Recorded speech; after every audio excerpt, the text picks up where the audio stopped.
Soyons une fois de plus les bienvenus dans la présence de notre Dieu. Et qui en ce dimanche matin encore nous accorde par sa grâce d'être vivants et honorés à ceux qui nous donnent à sa sainte présence. Nous ne pourrons que lui être infiniment reconnaissants pour ce privilège, car nous savons que beaucoup ont désiré que vivant ce matin, nous ne sommes pas. Plus encore être dans la présence du Seigneur et nous ne le sommes pas. Alléluia. Nous n'allons pas oublier de saluer nos très chers téléspectateurs qui continuent de disposer de leur temps à suivre nos messages vidéo. Bien aimés, comme nous vous l'avons déjà dit, et nous vous le redisons en confirmant que le temps que vous disposez à suivre nos messages vidéo n'est pas une perte, c'est plutôt un gain de temps. Parce que vous le disposez à Dieu, et Dieu qui est fidèle, ça ne servira pleinement pour l'accomplissement de cette plan par Christ. Alléluia. Amen. Nous serions avancés plus loin, sans nous remettre entre les mains de celui-là qui nous réunit ce matin, afin qu'il nous accorde encore selon sa grande volonté la grâce de saisir sa pensée ce matin au travers des oreilles et du cœur de disciples qu'il nous accorde. Alléluia. Père éternel, Dieu tout-puissant, au nom de Jésus-Christ de Nazareth, nous te bénissons et t'élevons ce matin, glorifions ton Saint-Nom, qui est la plus un nom de Dieu de nous maintenir en vie, surtout encore de nous accueillir dans ta sainte présence. Seigneur, nous voici donc, ô Dieu, viens, ô Père éternel, notre voix, au travers de ce partage, Seigneur, notre Dieu, t'accorder pour chacun, Seigneur, notre Dieu, qui saisit sa part. Ô éternel, notre voix, donne-nous un cœur des oreilles de disciples ce matin. Encore, afin que ta parole qui sort, Seigneur, notre Dieu, trouve un terrain de choix dans nos cœurs. Ô Dieu, de quoi aider, que nous puissions la garder précisément et la mettre en pratique à la gloire de ton Saint-Nom. Au nom de Jésus-Christ de Nazareth. Amen. Amen. Nous nous asseoir, bien-aimés.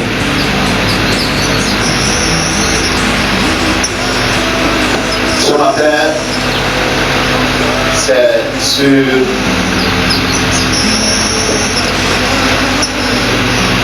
un rythme ou alors une pensée interrogative que le Seigneur nous s'adresse à nous ce matin. Puisque jour après jour, nous avançons vers la fin. Alléluia. Amen. Nous ne reviendrons pas en arrière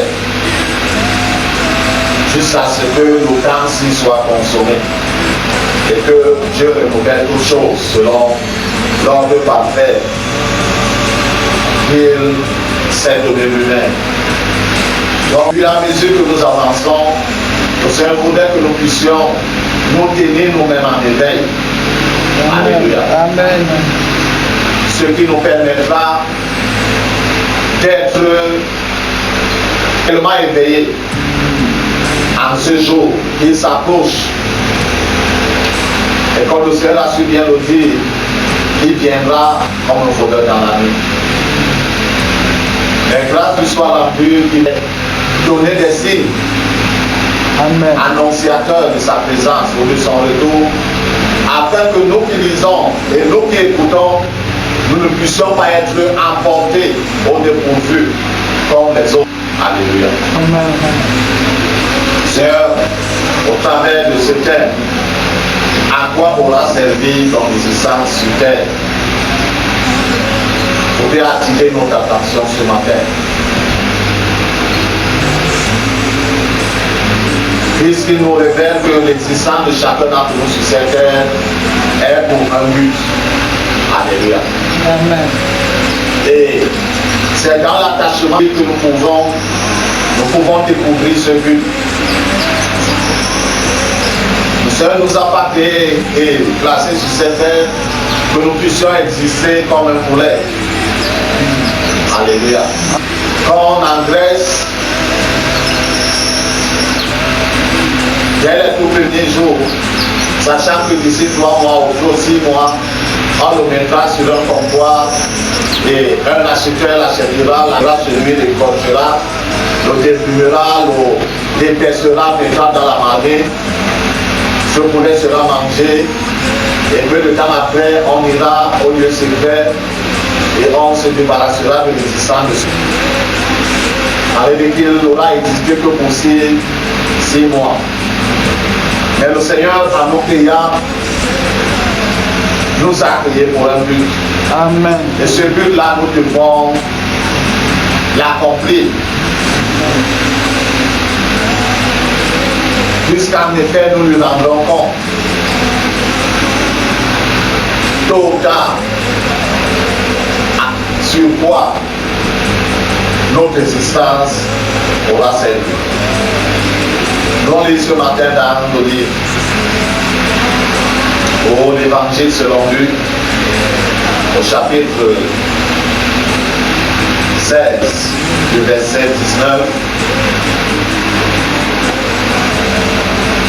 Nous descendons jusqu'au verset 31.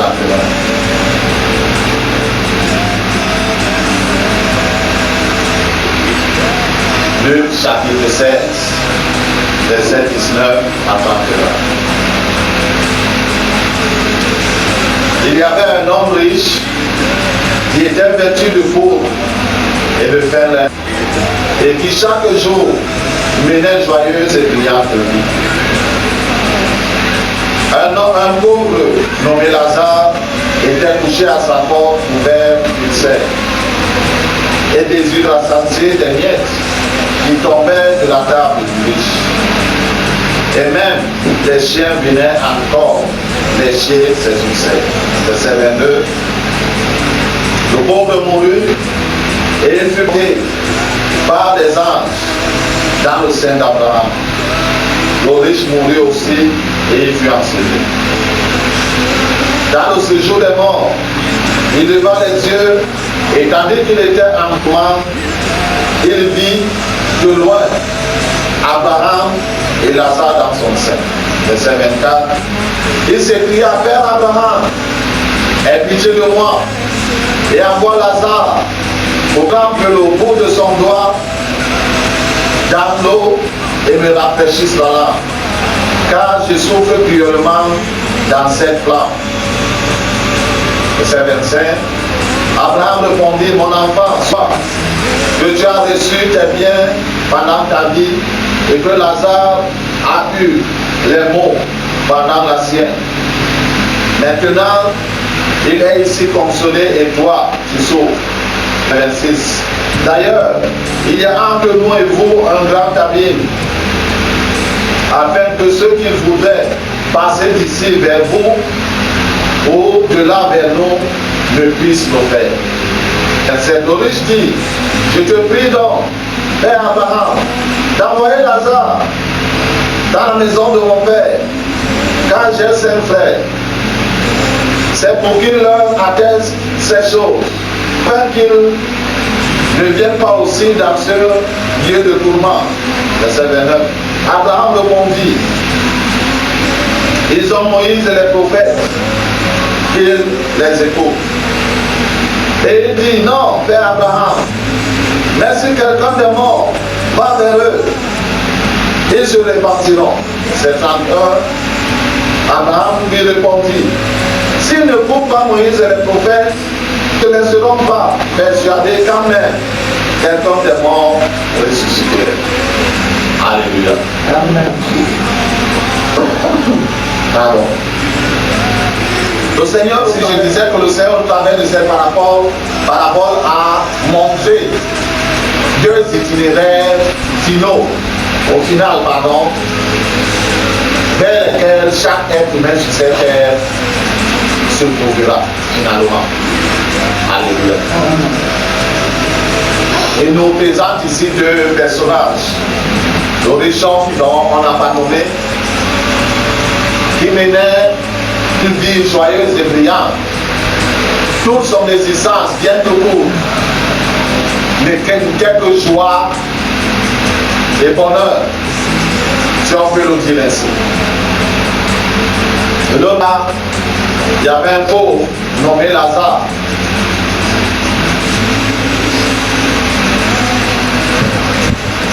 Et certainement ceux-ci ont vécu alors du temps de Moïse. Alléluia.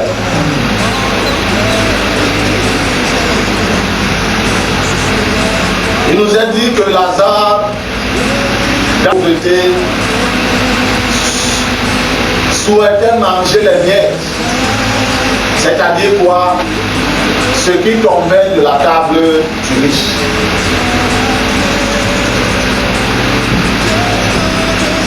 Les restes du repas du riche, Lazare souhaitait à manger.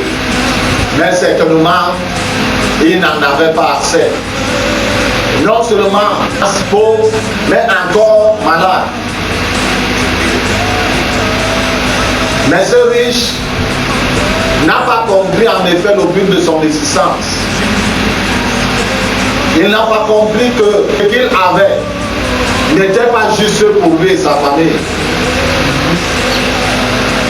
Puisque s'il en donnait à Lazare, ou alors s'il s'occupait de Lazare, il ne devait pas en manquer.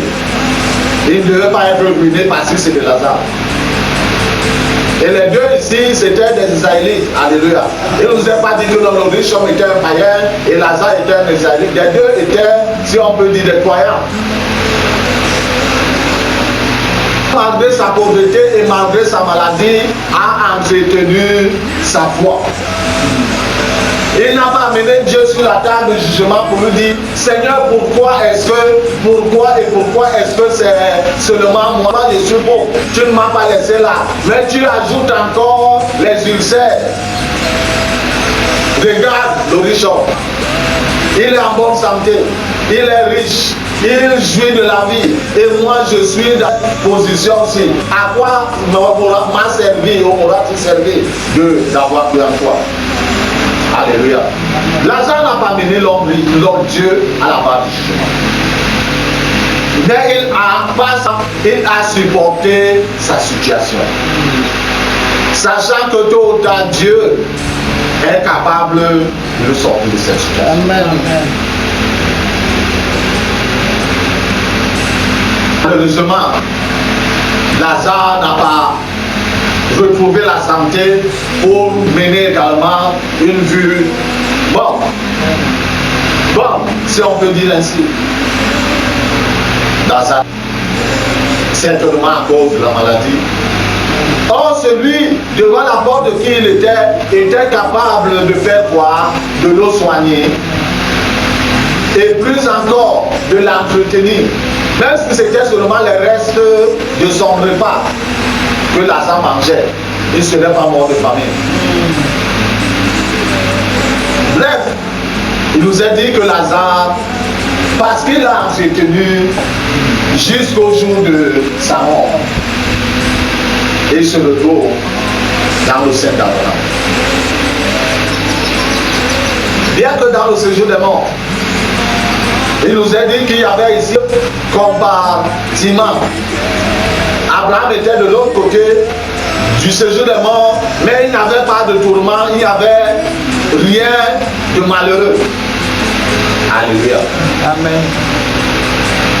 Le riche homme, il a vécu sa vie, il s'est entretenu bien. L'existence l'a rattrapé. Alléluia. Parce que même si on nous met sang et on nous met les élixirs de jeunesse et de quoi, tôt ou tard, ce corps-ci, à à cause du péché, va tôt ou tard trouver la mort. Je serai dans ses bras.